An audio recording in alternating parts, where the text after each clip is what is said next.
Okay, so beginning your day, and I was just thinking about moods and thoughts, just how our various moods, impressions, thoughts. Some of them just seem to be kind of stick round and round. Others we can let go of quite easily, and just recognizing that, of course, that's something that the Buddha himself pointed to 2,500 years ago. And I was listening to sutta and the just a simple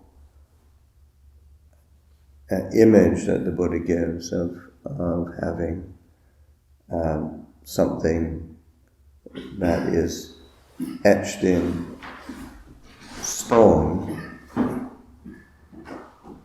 something that's etched in sand, and something else that's etched or written in water.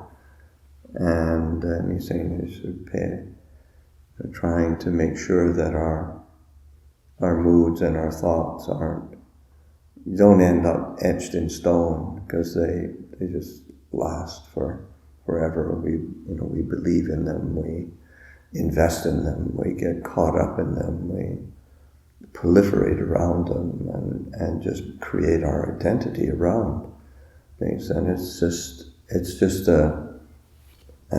just like that, a random line drawing, but we've managed to set it in stone, and we end up caught in it. And you say etched in sand, it tends not to last, but it's there. It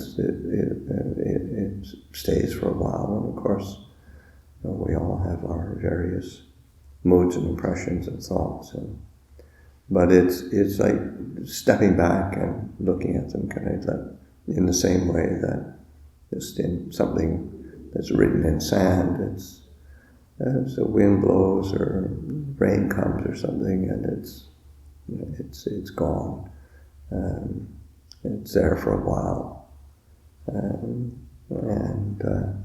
but the Buddha is really encouraging us to try to pay attention to our mind's understanding, our moods and our thoughts, and just as if it gets written, or like a line drawn on water. I mean, you can see it, makes a bit of an impression, but it's not held to. It doesn't have any kind of consistency. It doesn't stick. And so and reflecting on that with our, because that's the old, this is an equation of Descartes. I think, therefore I am.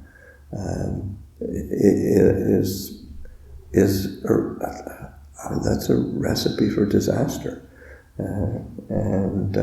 So being able to pay attention and recognize,